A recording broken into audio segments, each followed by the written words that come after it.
Well, ladies and gentlemen, welcome back to our channel. For those that are new, I appreciate you joining us. Those that have been coming back and forth and watching all the videos, we appreciate you. And if you haven't subscribed already, I would ask that you would do that and hit the like, share the videos, and hit your notification bell. Turn that on so you are verified when we do produce and post new content. Okay?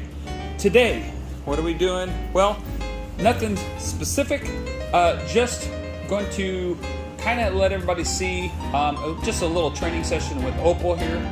And so we're going to work with her today. Opal's. And anyways, we're just going to have some fun with her. I'm not going to expect really a whole lot of anything. And we're just going to kind of have fun and do a little training session here. It's early in the morning.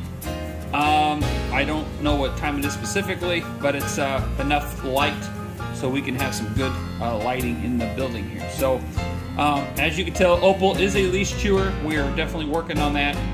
She likes to chew on things. She is a mouthy dog. What I mean by mouthy is that she likes to have things in her mouth. So we're gonna just go through some training with her, have some fun with her and whatnot. I've got her prong collar on and her nylon collar on and her leash on, so she can get used to walking around with that all on there, and as she manages to get herself tangled up, whatever. She is teething right now. She's losing her teeth. She's like losing her baby teeth. So it's kind of a mess, to be honest with you. When they lose their teeth like that, it can bleed just like our teeth. When we lose our teeth, it puts out some blood. Same thing with dogs. When they lose their teeth, they can be bloody as well. So if you see some of that blood, like on the tennis ball or something like that, don't be alarmed. That's just what's going on. She's losing her teeth, and she's growing new ones. Come, and that's what's there. So, and you can know this right off the bat because you'll look at your tennis ball, and you'll see that right there. And you're like, oh my, what is that? Well, she's teething, or she's losing teeth and so forth. So anyway, I don't have the prong collar on Opal very much, so she's not used to it 100% having on her. So as she's getting older, we're trying to keep it on her more and more. But we just usually put it on her during training sessions, and that's really it. Okay, so it comes on training sessions, and we do about a 30-minute training session. Now, for the sake of the video, I'm not going to do all 30 minutes with you guys, just because it will bore you out of your mind. Because it's just the same thing over and over, repetition, having fun. Go get that. Go get that. So, Opal loves to fetch. She loves to play, and so forth. And again, she loves to chew. She, especially right now, being that she's lost her teeth. Okay, so. We're just going to work through here a couple of these training sessions. I don't like for the dogs to grab these tennis balls and start pulling off the fiber and so forth. So if you have a dog that is doing that, you don't want that. So I usually just kind of remove it out of there. So let's begin. I've talked for long enough. So basically, I've come in to the training shed here, our training room, and I went basically, you're going to see this right as she comes out of the crate. So this is her crate here. She sleeps right here, okay? And I've come in, I get her out of the crate basically every 3 hours. Every 3 hours, she's either outside playing, she's eating, drinking, exercising, playing, or training, or anything like that. Okay, so we're doing something around the clock. Every 3 hours, there's a reason for her to be in the crate, out of the crate, or so forth. Okay, whoa, sit. There you go. Good girl. And we're just going to go through her training here. And like I said, this is right out of the crate. So you're seeing it like we do it. Okay, so I got her out of the crate. I put the leash and collar on. I went and got my phone, and we're recording now. Okay, so heel.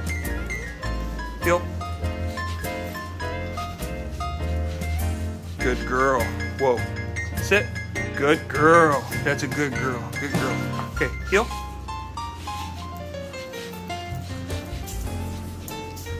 Heel.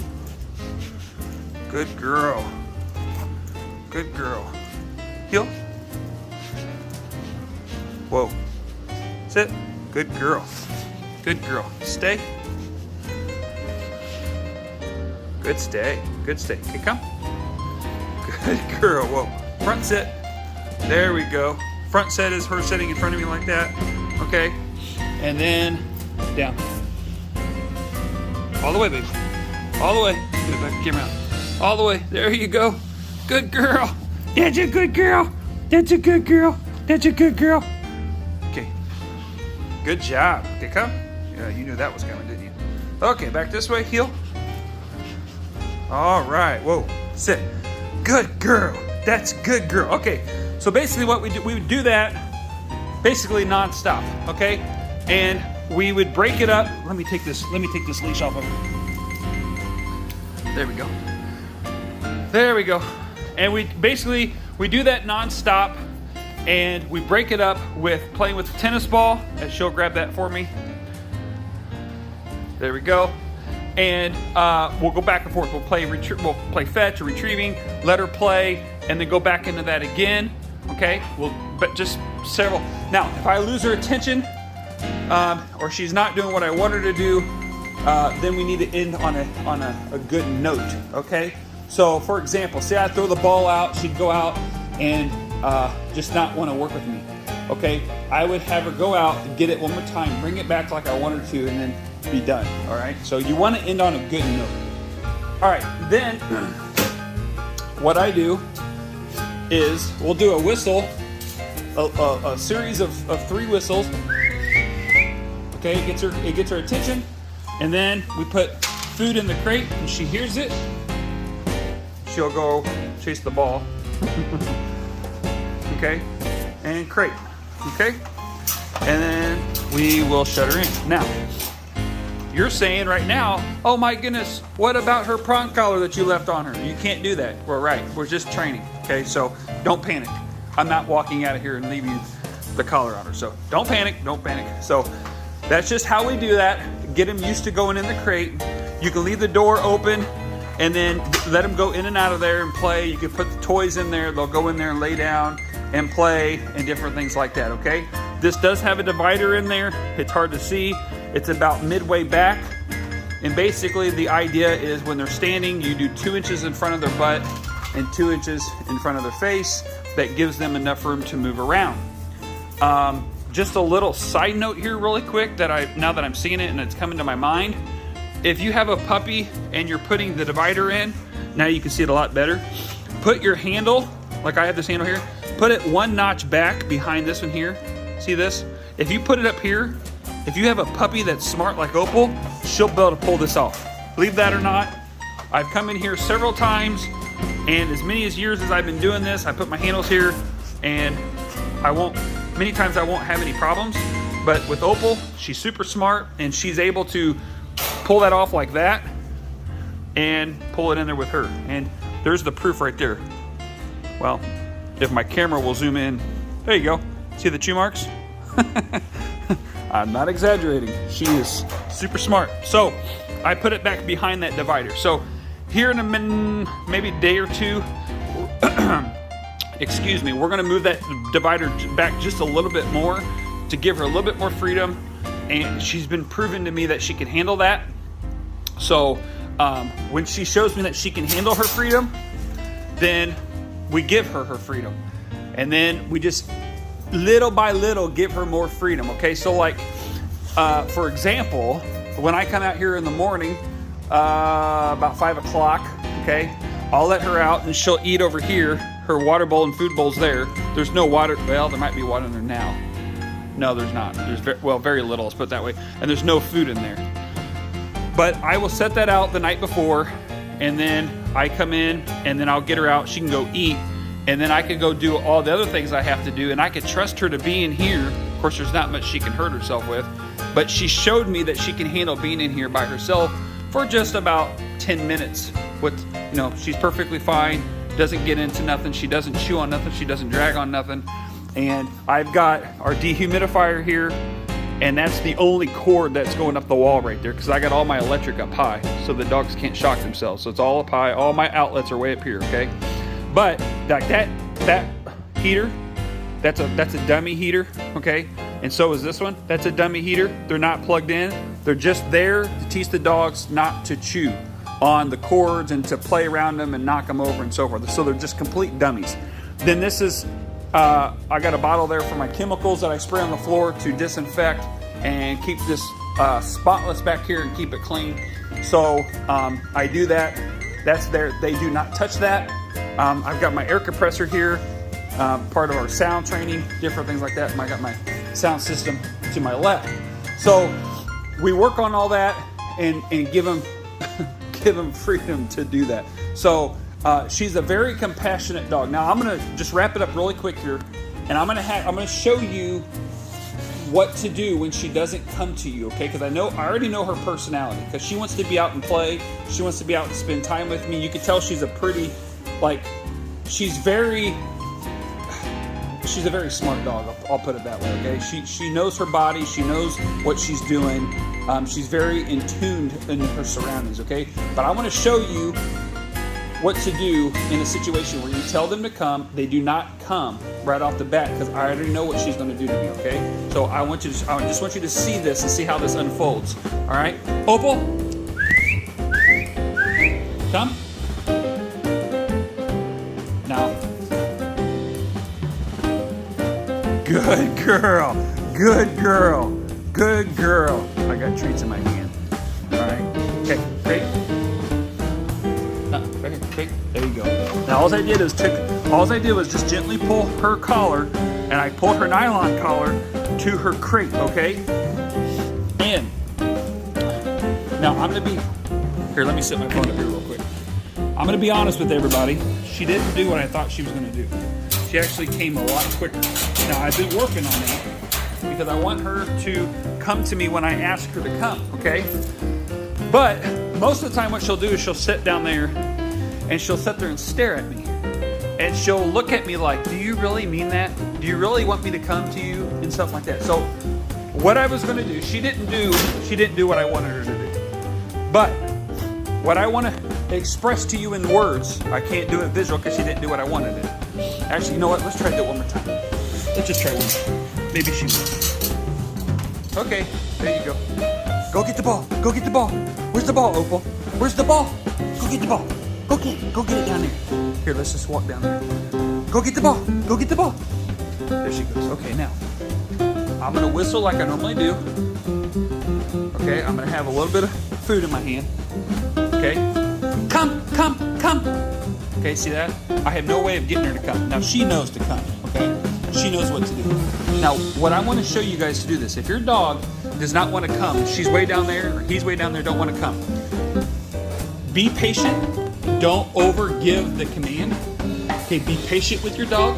Get excited down. If you notice, I'm not standing up. I'm kneeling down, okay? I'm not in her face, but yet I'm in her zone, okay? Not in her face, but in her zone, okay? So she's right here. I'm in this area. And what will happen is dogs want your affection, especially if you have created a relationship with them, okay? If you notice, she hasn't ran off from me. Okay, she wants my affection, okay? And one thing I've learned with Opal, that when she was over there and she would just sit there and stare at me kind of like, you can't tell me to come to you, or you can, but there's nothing you can do to get me to come to you because you have no leash on me, okay? She's looking at me like with that kind of thought, okay? But as I sit here, I go, come here, girl, come here. And then when she comes to me, I give her affection. And see how she leans up? Here, let me back that out. See how she leans up against me? Okay, she wants my affection. She is leaning all on me. Yeah, I know I'm dirty. I stink like the doggies. Yeah, I've been wrestling around with the other dogs. Okay, so she wants my affection. She comes to me, and then I can give the 3 whistles, and then I give her affection, okay? And then I can say, okay, crate. And then she goes in there a lot more willingly. Okay, she goes in there a lot more willingly because I gave her affection and so forth. So you can use that if they're over there. Again, we're in a controlled atmosphere now. Don't do this outside because it ain't going to happen. But if you're in your home and you're trying to get them to go in the crate, or you're trying to say place or what have you, you can use a combination of your excitement, lower yourself to their zone, okay, to their zone. They'll come to you, give them some affection and maybe some treat. And when I say treat, I'm not using treats. I'm using their food, okay? Please understand that when I say that. I'm not using treats. I'm using their food, all right? You can confuse a dog by using treats. The mentality behind the dog's mind when you're using treats versus their food, you can cause a lot of confusion. You can and so forth. I don't want to get into that, but just if you're going to do treat training, I recommend using their food. All right. There's other ways of doing that. There's other reasons to use specific treats if you need to, but keep it simple. Keep it simple. I'll leave off the stupid part. Keep it simple. Okay. So, and then they can go in the crate, okay? So you show them what you want, you give them the command, you make them want to please you, because all she wants to do is please me. That's what dogs want to do. They want to please their leader, okay? And you hear me talk about this a lot. Be a leader, be a leader. That's what we need to be a leader. But we want to show them affection, because they're going to show us affection. There's a relationship there, okay? So, hopefully that's helpful. That's how a training session kind of looks like with us, me and Opal, is we get her out, let her play. Now, this is an inside training session. Outside training session will look totally different. Okay, I'm hoping perhaps later on we're going to load her up in the mule, head down to the lake, and do some other training down there. I'm hoping she doesn't jump in the water because it's freezing cold. But, you never know. We'll have to see how that works out. So, anyways, just a little quick video. Keep under 20 minutes. You guys can see what a training session looks like. Sit, come, stay, heel, down, crate. Sit, come, stay, heel, down, fetching, play. Keep it entertaining. Have fun with them. Create that relationship. Socialization, sounds, textures, other dogs, different things like that, okay? If you do socialization outside of your home and with other dogs, 2 things to remember. 3 really. Make sure your dog's up to date on vaccines and dewormers. Make sure the other dogs that you are around are vaccinated. And thirdly, make sure the other dogs that you're socializing with your puppy is well-mannered, okay? Because a bad dog can destroy a good dog in no time. They can create fear. If little Opal would get attacked by a dog that's being stupid, they're people that the people that owns that dog is being ignorant because they will not keep that dog on a leash. Little Opal can create fear very quickly and bad habits or what have you very quickly because of a bad situation, a bad occurrence, and so forth. And we do not want that to happen. Okay, we do not, especially as young as she is, we do not want nothing bad to happen to her. So when you're socializing, keep it in a controlled atmosphere and with dogs that you know that are well-mannered and dogs that you know that have been vaccinated and dogs that you know that are going to be safe for her. Okay, that way she has a good, positive experience. You don't want bad experiences because that's going to be a bad experience for her, and that's what she'll remember. She'll associate that bad experience, okay? Another good thing to do, I recommend doing this for you guys, is you don't necessarily, and I'll make this really quick, you don't necessarily have to go to the veterinarian to do this, but I would suggest you to do this, is load your dog up, take him to the park, let him play, load the dog back up, take him to the veterinarian clinic, get out, unload them, let them kind of smell and do their thing, load them back up, and then go home. Okay? That way they have a good positive association with that location. Okay? Again, it's kind of a pain. If you, like for me, my veterinarian is a long ways away from here, so it's not easy for me just to pack them up and take them to the veterinarian without actually going to the veterinarian because it's a long drive for me. But for those of you that are closer to your veterinarians, like 10 minutes or so, 15, you can load them up and take them there and have a good positive associations with going to the vet. That's something that I highly recommend. Okay? So, we'll see you guys on the next one. And please stay tuned. We got more coming at you. And appreciate everybody.